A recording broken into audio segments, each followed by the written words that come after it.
Welcome to FilmSnoop's YouTube channel.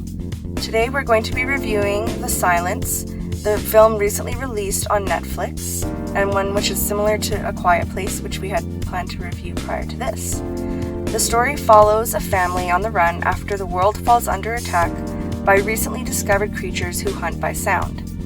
The family struggles to find shelter while also evading the members of an emerging cult. This film is also based on the 2015 novel by Tim Levin.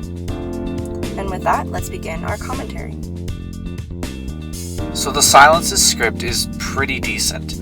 Like other movies that came before it, it has a deaf main character, but unlike those movies, it doesn't really rely on sign language as a way to move its story forward. Sign language is just used as an emergency backup, instead of giving it a personality of its own. There's nothing really fantastic about the script itself, no lines are going to jump out at you, but there's nothing horrible either.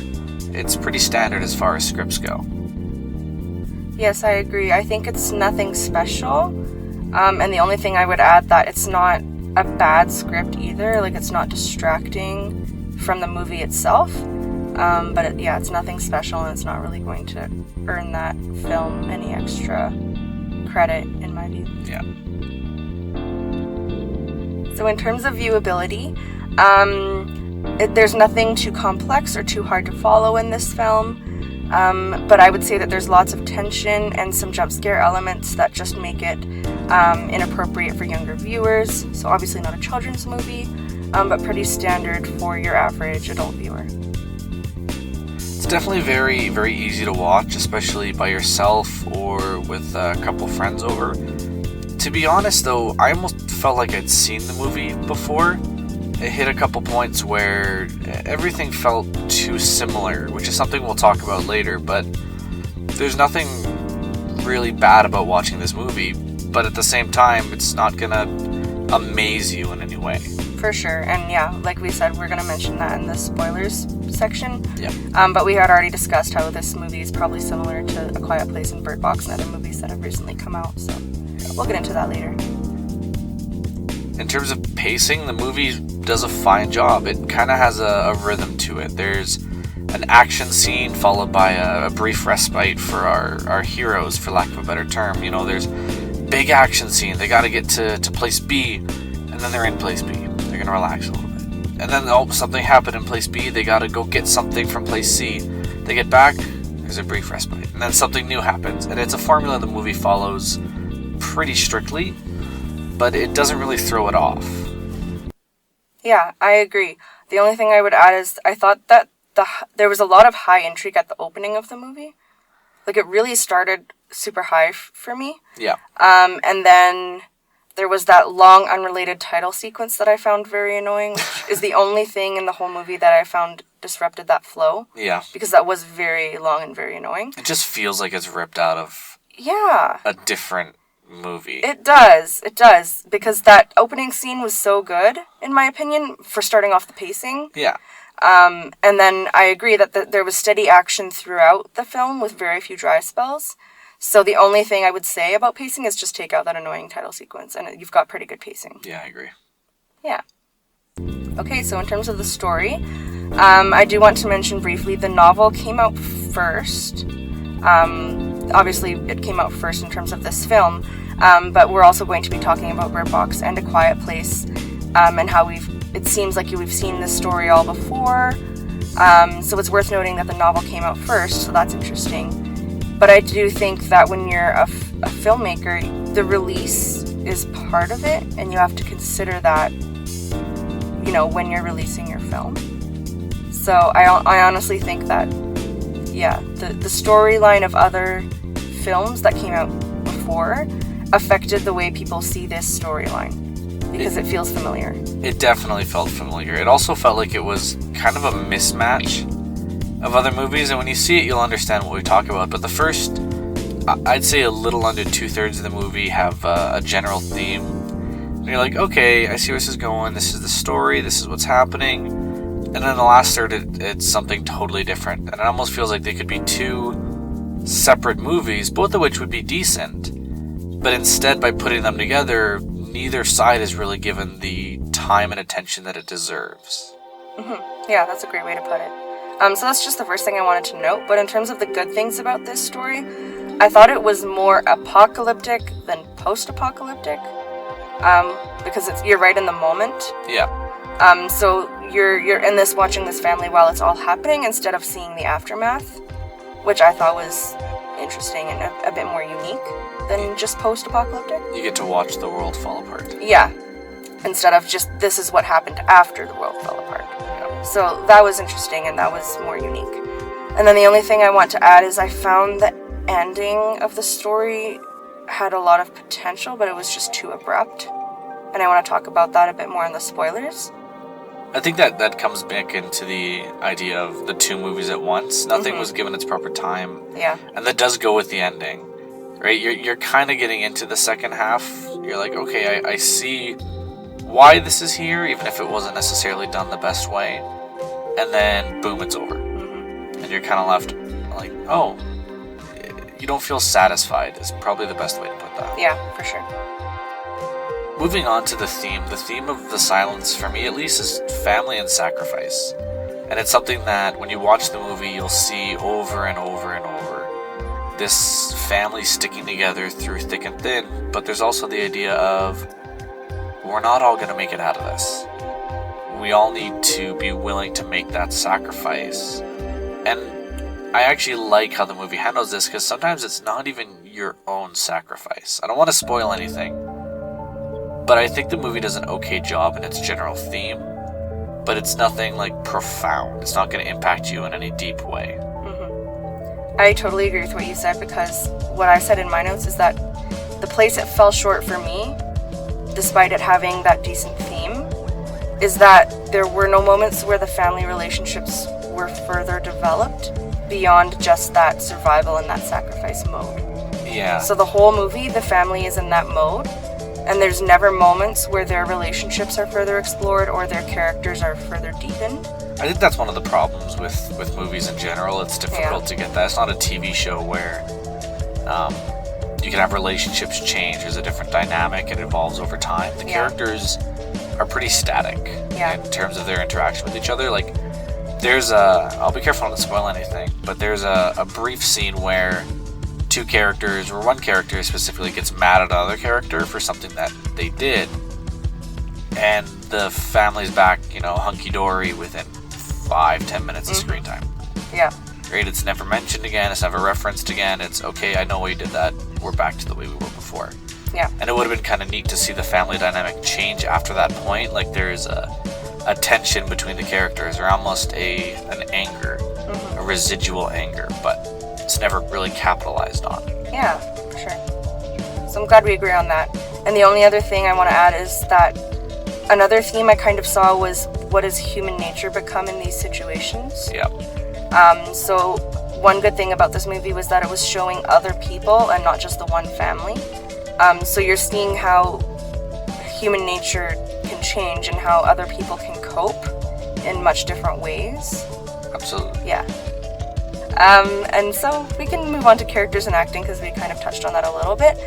The one thing that stood out to me, just again, it sucks that we saw A Quiet Place before this, but that's just what happens. And this actress is not deaf, which is different from A Quiet Place, where she is. And if you know that fact before the movie, it really is a shame, because obviously it's not going to seem as genuine, her portrayal of the person. And I have to remind myself that this character is only supposedly deaf for like 3 years. So she grew up having all of that before it was taken. Yeah. So maybe that makes it a little different than if you're just born deaf. And yeah, you and I can't claim to know anything about it. No. But my point is, neither can this actress. Oh, fair Right? enough. So Method acting can only get you so far. yeah, in my opinion. I thought it was interesting in terms of her character that she's sensitive to the vibrations just like the creatures are. That was an interesting thing about her character. The dad was probably just the coolest character because he's a total genius. He was pretty good. He's so smart. So yeah, there's the dad being a genius. I liked, the other characters were they faded in the background for me a little bit, but they show a lot of bravery, so that's good. I found the family dynamics really interesting, even though, like we said, it doesn't really go very far and it's pretty flat and one-sided. So I would agree that the acting is nothing special, it's just kind of pretty standard. The only acting that I actually really thought was quite strong and stood out was the really creepy guy that you meet a little ways down the road. Yeah. We're not going to say much about him. He's just a fun individual who you'll hear more about later. And whose acting is quite good, in my opinion. Yep, quite good.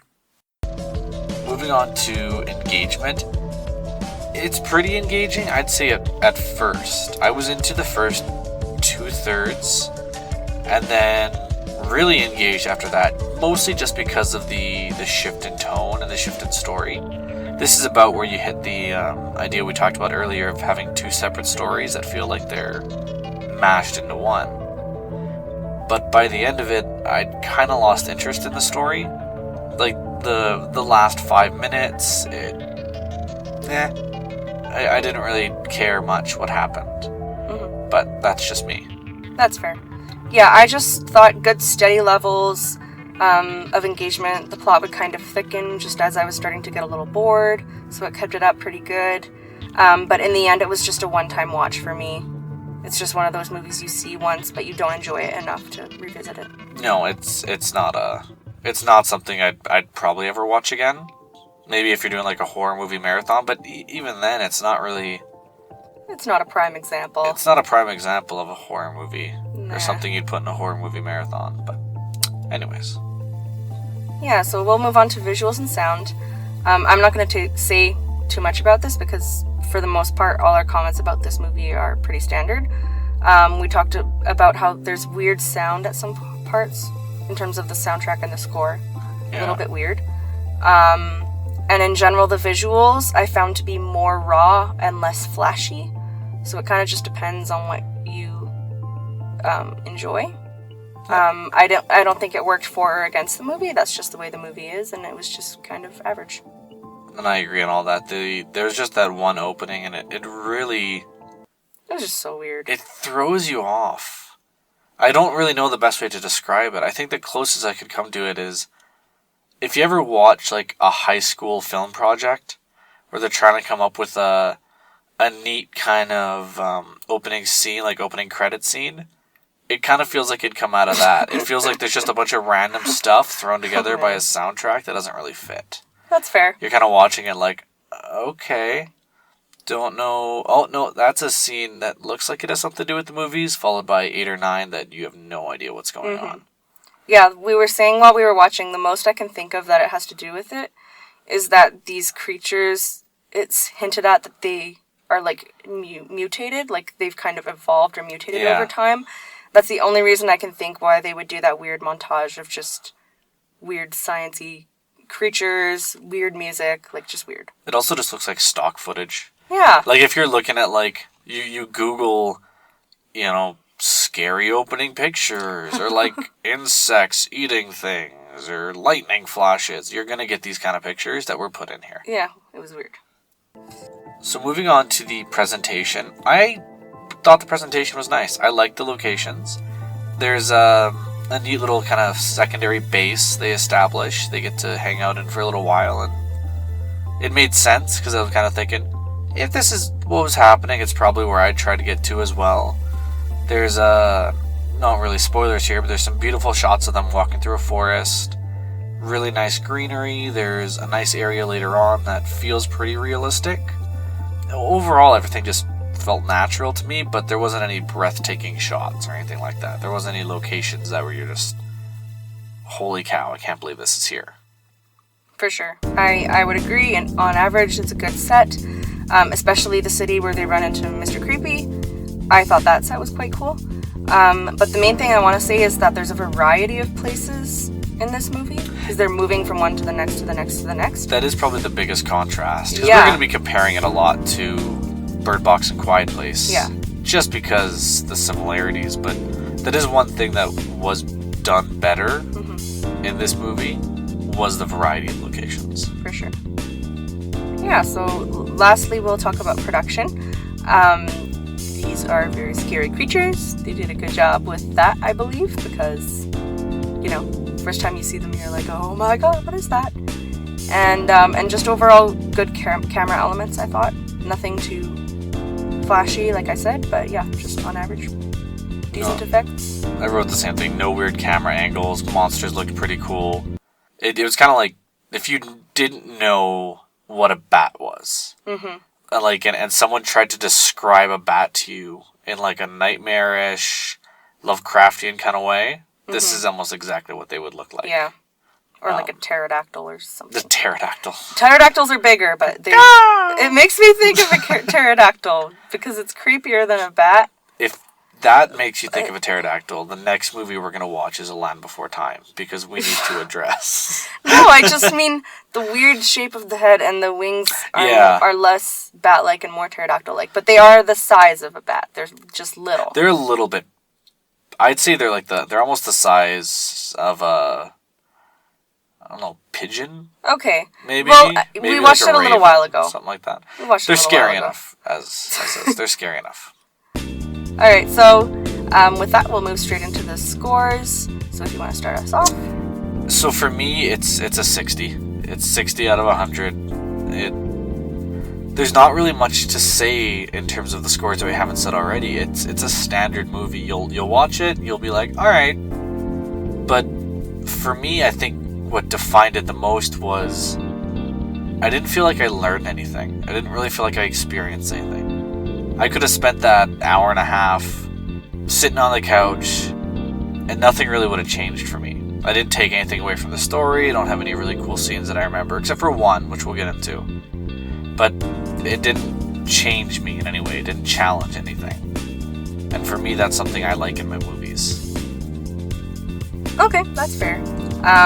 I said pretty much the same thing, just an average film, a bit poorly timed just because it falls short of the movies that came before it. Yeah, they were trying to capitalize on that. Yeah, and it just worked against them almost. Hey, this is popular, and instead we're like, it's just forgettable. Yeah, so it just backfired. So my score actually came out to a 55, which is this. So mine almost failed. That's pretty close. Yeah, it's pretty close though, I agree. So we'll just quickly do the genre breakdown. So for action and adventure, it's about 4 points. Mystery and suspense, we gave it a 3. Sci-fi futuristic, we gave it a 4 because it is still in that kind of post-apocalyptic genre, even though it's more apocalyptic.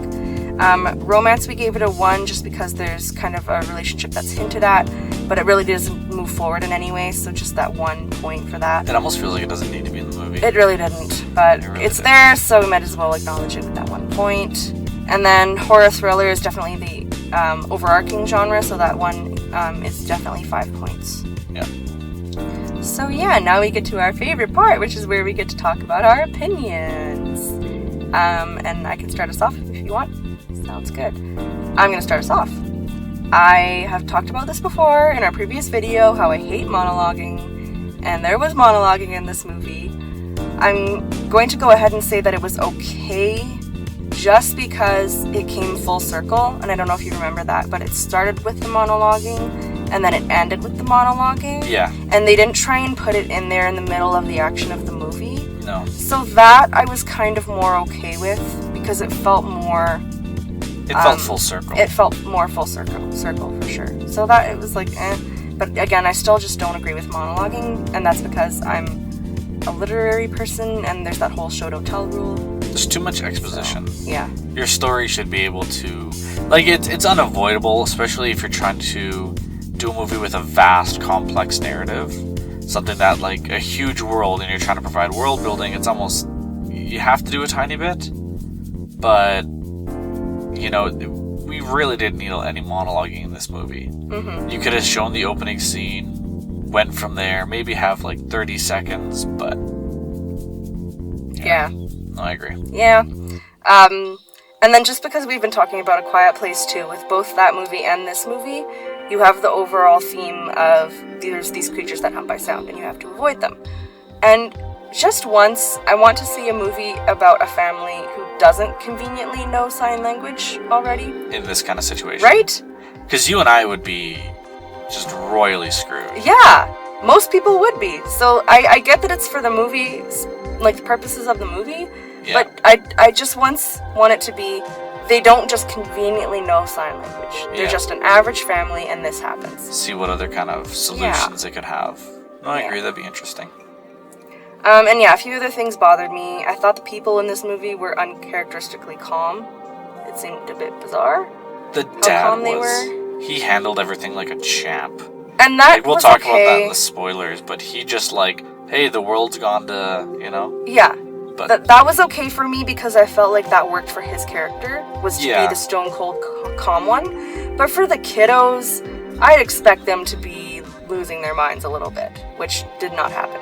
Well, the daughter was... They were talking about college early in the movie, so the daughter's probably 16, 17 in terms of character age. I don't remember. It was too long ago. Yeah. But I'm just saying, you can't have the whole family keep calm, in my opinion. No, you gotta have to show that there's a variety in how people handle situations. Yeah. And at least one person in this family should have started losing their minds. No, I agree. In my opinion. That's just me. I agree. I think every scene that's used in a movie should have significance. And there was a random scene at the beginning of the movie that bothered me because it was just randomly the dad and his coworker talking. And I was waiting for something to come up that would be significant later, and there was nothing. It was just a pointless scene. I remember the scene you're talking about. It just bothered me. It's just kind of hey, we have this in here to show that he's a working man. Yeah, basically. But there's no significance to the job whatsoever. So yeah. I mean, if someone wants to prove us wrong in the comments, feel free. But yeah, it did not have any significance to me, to the movie. Yeah, and we didn't like pour over this film 3 times looking for hidden details. This is kind of what we thought upon watching the movie once, just to kind of give it what most people we think would experience with a movie like this. Yeah. So with that being said, we're about to enter spoiler territory. We'll give 10-second heads up right now. We're going to be talking about what's going on in the movie, what specifically happens, what we might do differently. Huge spoilers. Pause the video, go watch the movie, come back, tell us if you agree with what we're about to say. I don't understand the monsters from a scientific point of view. Like, I get that you need... Hear me out. Okay. I get that you need these big, scary creatures, and I could kind of understand it with A Quiet Place, and we're going to be comparing the two a lot during this segment, because why they decided to release this movie so soon afterwards, I don't understand. Right? But the monsters in A Quiet Place, if I remember correctly, are thought to have come from like space or something, right? Like, yeah, it's never explicitly said, but it's every hinted every hint points towards and aliens. This one, it's like, which kind of makes sense. Like, when we picture aliens, you either picture like E.T. or you picture like teeth, claws, and just everything. With this movie, The Silence, these monsters came from underground. I don't know how long they were supposed to have been trapped down there. And it totally makes sense that their hearing would be really good because they're trapped in the dark. But what do they eat? Why do they have such cannibalistic tendencies? What's with the sharp claws? Genetically speaking and evolutionarily speaking, being trapped underground where you're not going to be able to hunt other animals wouldn't lead you to have sharp claws and a desire to just eat meat. Unless they're eating each other, but that doesn't make sense in terms of how you'd keep the population growing. Yeah. They had to have been eating something. We don't know what else was in there. We don't know what else was in there, like, because they fled out of there. And then there's a scene later on I really like where you find out that they lay their eggs in the corpses of the people that they eat. That was which so to creepy. Me that makes sense. I'm like, okay, that explains why there are so many now. Although it does look like they have a ridiculously fast birth rate. Like, from time to egg to adult seems really fast. That made more sense, but the initial numbers just seemed really odd to me. Yeah, that's a good point. I didn't really think about that. The thing that I want to say about the monsters is that I found them scarier than the ones in A Quiet Place. And the reason, don't say anything. The reason is because of their sheer numbers. Yeah. In A Quiet Place? Yeah. I think somewhere in a poster in their room it says like 3 or 4 in the area. Yeah, they confirm there's about 3 lurking in there. And here, you have like the telephone line, and it's like when you see birds, except it was monsters. It's just covered. Millions of them. And you're just like, holy crap, the sheer number of these things. So to me, I don't know why, because the monsters in A Quiet Place are very scary. But for me, the sheer numbers just makes it way worse. We talked about this a little bit, how the relationship that's kind of built up between the girl and her friend has basically no closure at all, and it doesn't really go anywhere. It doesn't need to be in the movie.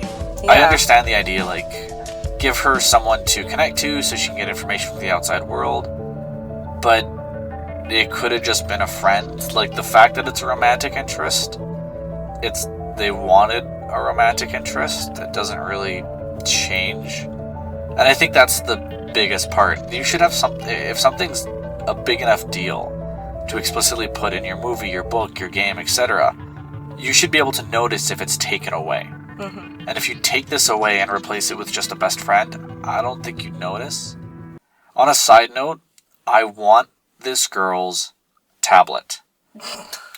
Whatever kind of tablet. I understand it's a plot and it's a movie. This thing's got seemingly unlimited battery life until the plot demands that it stops. It can connect to a Wi-Fi in a random cabin in the woods she's obviously never been to before. It has crystal clear quality and sound despite everything that's happening. I want this lady's iPad. It's just fantastic. Yes, that is a very small thing for us to notice, we acknowledge, but still, pay attention to these details when you're making a movie. This is my birthday present. Yeah. I wish it was mine too, actually. But moving on, kind of going back to what we were saying about the daughter and her relationship, I also felt the same way about the grandma's story arc, because again, there was not really any closure there, and again, if we took away the fact that the grandma's sick, does it change the story at all? The only thing I could think of is that was supposed to be she's willing to sacrifice herself because she's sick. I guess, but if you're a grandma in that situation, just sacrifice yourself for your grandkids. Yeah. Like, I guess maybe it's like, oh, she's gonna, die anyway, she's sick. But that scene is also ripped straight out of A Quiet Place. I understand it's not, like, they looked at it and said, we want to have this scene, it's more complicated than that. But, like, if you put the scenes side by side, monsters closing in on children, dad screams, says a goodbye to his kids with his eyes, gets destroyed by monster.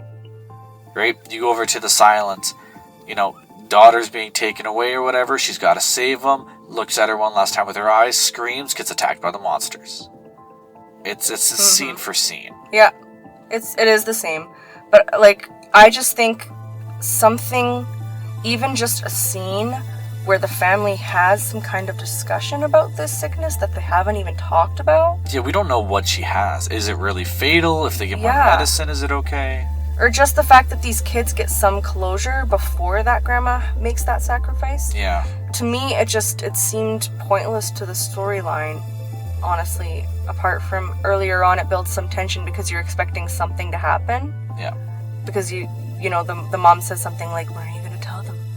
And the grandma's like, I don't know, I don't remember what the grandma says, but just little things like that seem secretive kind of build the tension, but it has to go somewhere after that, which I didn't really feel it did, so. I agree. Yeah. Sorry, we should move on. Okay, so other things were just a little too predictable for me. I could kind of tell at the beginning of the movie, really, that people in this family are going to start to just die off one by one. I don't know why I could tell, but that just seems like a cliche movie thing to do. Two things. There were too many characters. Yeah. And as soon as the son moved cars. Yeah. From the car with his uncle back to his family, I'm like, I called it right then and there. I'm like, Uncle's dead. Yeah. That's the most clear way of, we don't want to kill the kid. We can't think of a good way to write it where all this, shit happens, but the boy is magically saved. Move cars. Have, Glenn, I think was his name. Yeah, I forget. Have him die. Which sucks, because he was a fantastic... Right. Like, not even a great character, he was just a beast. Like, calm, prepared, etc. Yeah. So just stuff like that was predictable. The thing that I did like, if we're still comparing to A Quiet Place, is that in A Quiet Place, it's after the fact, so everything is kind of settled and everything is planned out. They have a plan for what to do when stuff happens. Yeah. They have things set up. And here it's in the middle of the moment. So everything in this movie is improvised, which I liked. Which brings us to my favorite scene in this entire movie. And I'm sure if you've watched it, you know exactly what scene I'm talking about, the wood chipper scene. I've had very few moments in a movie where I like shout at the TV like, yeah, go get him. This was that moment. Watching everything, you're like, I can't think of a way they're gonna get out of this. This looks so bad, and then just wood chipper. And then the dad waltzes in with genius improvisation. And you're just like, that is amazing. I don't know if I would think to turn that, like, in that heated of a moment, I don't think I'd be looking around and be like, hey. Right? How you doing? Right? This dad is just, he's on the nose with all this stuff. So yeah, that was interesting, was seeing how you can improvise in this situation instead of once everything's settled and they have their actual base with all the weird tricks figured out already, right? Yeah. So yeah, if we're continuing on this topic about how it's kind of a blend of A Quiet Place and Bird Box put together. This is where I want to go next, yeah. Yeah, so the only thing I'm going to say is that if it's trying to be kind of two movies at once, it's going to fall short of being either one, which it definitely did. Like, it felt like it was trying to have the best of both worlds and to stick with this genre that's really popular right now, and it just didn't outshine either movie for me. It felt like a weird mismatch. So A Quiet Place, the monsters were scary, but you also had the family dynamic to kind of drive it forward and, you know, give it its runtime. And in Bird Box, the cult dynamic, I'm just going to refer to it as a cult because I don't know what else to call it. The cult dynamic made sense from the story's perspective. Like, it's neatly explained why this is happening, and it's brought up early enough, not ridiculously early, but it's given enough time that you kind of like accept this is how it's going to work. This movie feels like they almost, and I understand it's based on a book, to me it feels like they didn't really know what to do with the bats anymore. To keep up the pace of the movie. And then all of a sudden you have a weird cult. Yeah. Like a super weird cult. Like, don't get me wrong, humanity will always try to find something to rationalize what's happening. But at least from what I remember of the movie, the time frame only seems to be a couple of days, maybe a week. Yeah. And society has devolved into crucifixions and burnings and a cult cutting out their tongues. Like, that is a really quick decline from rational thought. Very much. To, you know, I'm a weird priest dude who's cut out my tongue. Look, I've got like 8 followers. Right? So that seemed a little weird. And it almost felt like that would have been a neat movie all on its own. You don't even need the monsters. You need like a rapture-esque scenario or something. Or, heck, even if you hit on the idea of like a zombie apocalypse, but all the zombies die. Right? Like, they decompose or whatever. Then the entire movie is focused on the rebuilding and the cults. The Walking Dead kind of does that, where a lot of the enemies are actually people, because humanity is its own worst nightmare. This movie feels like it wants to hit both those points, but doesn't really achieve in doing either of them really well. That's probably my biggest critique of the movie. Yeah. The cults in Bird Box, we call it a cult. Yeah, we don't It makes sense in that movie. Well, it's explained. Like, it's... Yeah, and in this movie, it's just odd. It's just, this girl is fertile. And it's like, what? I remember seeing that sign and I turned to you, I'm like, what does that mean? Like, we're getting into some really, like, weird territory here. Yeah. And it's not like, this cult, what are they doing? They're trying to start humanity over by... Like, which is ridiculous, because again, like you said, the time frame is so short. Yeah. And already they're like, let's look for some fertile woman and try and make everybody pregnant to save humanity. Like, it just seemed so weird. It seems so weird. And you can't even rationalize it like in a Bird Box where only the crazy people are unaffected. Like that, you're kind of like, okay, so they're all a little bit, you know, off their rockers. That's going to make a difference right there. But... I think that pretty much sums up our review of The Silence. It's an okay movie. I'm going to say don't go in with the highest expectations. If you haven't seen A Quiet Place or Bird Box, then I will recommend this movie a little bit better. Yeah, I'd be interested to hear what someone says if they haven't seen either one. And again, I have to reiterate my point that if you are making a movie, you have to consider the movies that have come out previously. Yeah. You have to consider the trends, you have to consider, is this something people have seen before? I think that's all part of it. So yes, it could be a good movie on its own, but that's the way the film industry works, you know? Well, thank you very much for joining us for a review of The Silence. And stay tuned for our next few videos. Hopefully we'll have some book reviews up for you on FilmSnoop, and we'll get back to you with our next video very soon. Have a good one. Bye.